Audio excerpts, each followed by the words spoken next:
আপনারা জানেন ঢাকার বিশেষ জজ জনাব আবু তাহের বিশেষ জজ ৩ নম্বর আদালতের বিজ্ঞ বিচারক ইঞ্জিনিয়ার সাব্বির হত্যা মামলা, সেই বসুন্ধরার আলোচিত মামলা, যেই মামলার আজকে তিনি রায় ঘোষণা করেছেন একটু আগে।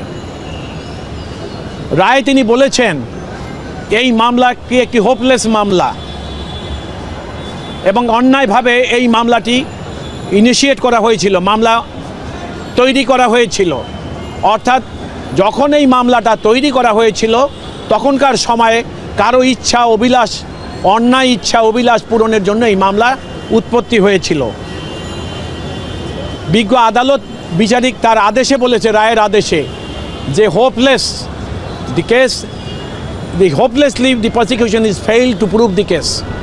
অর্থাৎ নিরাশ হয়েছে প্রসিকিউশন, এই মামলাকে প্রমাণ করতে সম্পূর্ণ ব্যর্থ হয়েছে। মামলাটা কি? 1/11-এর সময়ে আপনি দেখেছেন যে এই দেশের রাজনীতি করা মানুষদেরকে রাজনৈতিকভাবে বিভাজিত করার একটা অপপ্রচেষ্টা চালিয়েছিল তৎকালীন মইনুল আহমেদ এবং মাসুদউদ্দিন আহমেদের ১/১১ অবৈধ সরকার। এই অবৈধ সরকারের কুচিলভ ছিলেন এনারা দুইজন। তারা কি করলেন? প্রথম একটা মামলা এজাহার করালেন দুদককে দিয়ে। এই মইনুল আহমেদ এবং মাসুদউদ্দিন আহমেদের পরামর্শ এবং চিন্তার ফসল হিসাবে তারা কি করলেন? একটা মামলা দুদকে করলেন, সেখানে 6 জনের নাম দিলেন।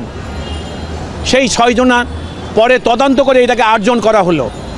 এবং আপনারা জানেন এই মামলা তৈরিই করা হয়েছিল বাংলাদেশ জাতীয়তাবাদী দল বিএনপির, যিনি এখন ভারপ্রাপ্ত চেয়ারম্যান জনাব তারেক রহমান, তিনি তখন সিনিয়র যুগ্ম মহাসচিব ছিলেন দলের। তাকে রাজনীতি থেকে সরিয়ে দেওয়ার জন্য এই মামলাটার জন্ম দিয়েছিলেন।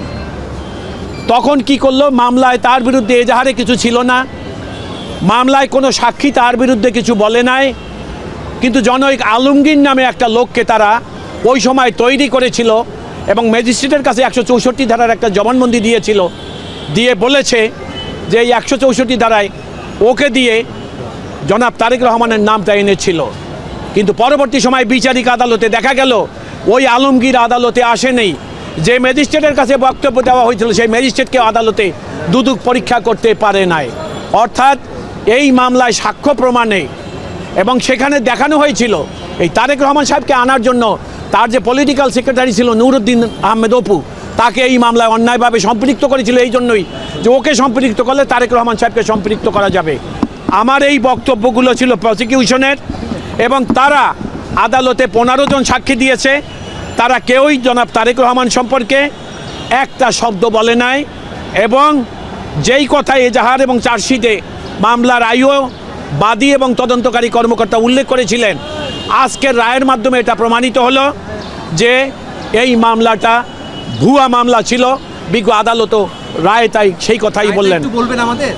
আমি রায় বলছি 1 মিনিট, তবে তার আগে আমি আল্লাহর কাছে শুকরিয়া আদায় করি। জি, আমি আল্লাহর কাছে শুকরিয়া আদায় করি যে জনাব তারেক রহমান এই মামলা থেকে, যেই ষড়যন্ত্র করে তাকে মামলা জোর করে তার ইচ্ছার বিরুদ্ধে দেশ থেকে বার করে দিয়েছিলেন, তিনি সেই মামলা থেকে আজকে তিনি মুক্তি পেলেন। ওনাকে খালাস দেওয়া হয়েছে, বেকসুর খালাস।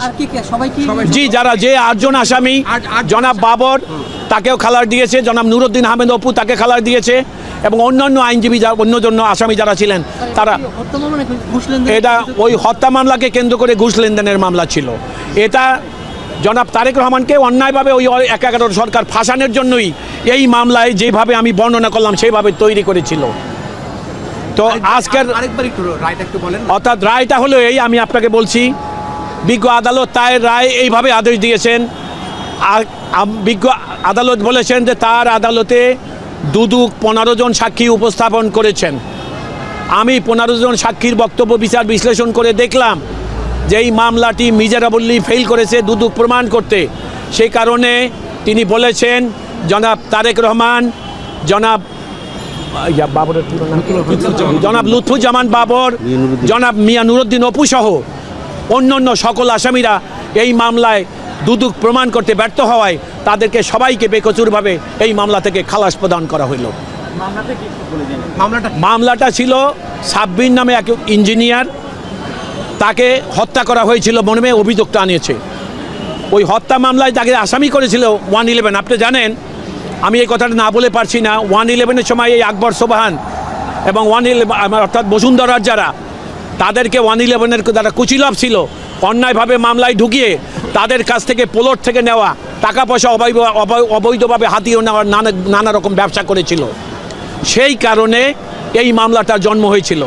পরবর্তী সময় বাবর সাহেবকে দাবার গুটি হিসাবে ব্যবহার করেছিলেন, যে তিনি ওদেরকে খালাস দেওয়ার জন্য এইখান থেকে একটা অর্থ লেনদেনের ব্যাপার হয়েছিল, অথচ এই কথাটা আদালতে এসে কেউই প্রমাণ করতে পারেনি। সুতরাং সকল আসামি এই মামলায় বেকসুর হওয়ায় বিজ্ঞ আদালত তাদেরকে খালাসের আদেশ প্রদান করেছেন। আপনাদের সবাইকে ধন্যবাদ। একটু জানতে চাই, জি, এই যে মামলাটি কেন করা হয়েছিল? দুদক কোন উদ্দেশ্য নিয়ে মামলাটি করেছিল? সংক্ষেপে। দুদকের উদ্দেশ্য ছিল যে যদি এই রকম একটা মামলা না করা হয় তাহলে জনাব তারেক রহমানকে দেশ থেকে বার করা যাবে না। বাবর সাহেবকে ব্যবহার করেছিলেন যে বাবর সাহেবের মাধ্যমেই মামলাটা তৈরি করবে এবং সেখানে অন্যায়ভাবে জনাব তারেক রহমানকে সম্পৃক্ত করবে। অর্থাৎ উদ্দেশ্য ছিল তারা জনাব তারেক রহমানকে তার ইচ্ছার বিরুদ্ধে যে দৌড় করে দেশ থেকে বার করে দিয়েছিলেন, এই প্লট তৈরি করার জন্যই অন্যায়ভাবে এই মামলায় জনাব তারেক রহমান বাবর এবং নুরুদ্দিন অপুকে সম্পৃক্ত করেছিল। স্যার, আজকে আদালতে বিচারক এবং আপনাদের মধ্যে সর্বশেষ কথা কি হয়েছে? বিচারক কোনো পর্যবেক্ষণ দিয়েছে? বিচারক তার রায়ে পর্যবেক্ষণ আছে। আদেশের পর্যবেক্ষণ হলেই যে hopelessly the prosecution Dudak has miserably fail to prove the case. সেই কারণে আসামিরা সবাই বেকসুর, এইটাই ছিল আদালতে, সবাই বেকসুর এবং সেই কারণে সবাইকে এই মামলার দায় থেকে সম্মানজনকভাবে খালাস প্রদান করা হলো। Thank you.